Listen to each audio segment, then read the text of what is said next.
cappuccino, cappuccino, cappuccino chinotage. You got it. This is about coffee style pinotage.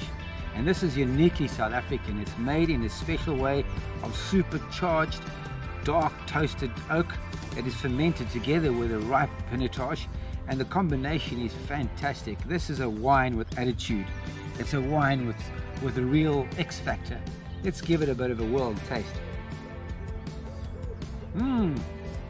I love that dark chocolate, ripe, plummy, deep fruit.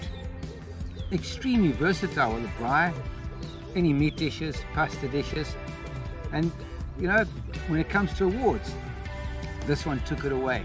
Last year it got the trophy for the best coffee style pinotage, and this year it did it again. It got a gold at the Michelangelo International, awarded last week.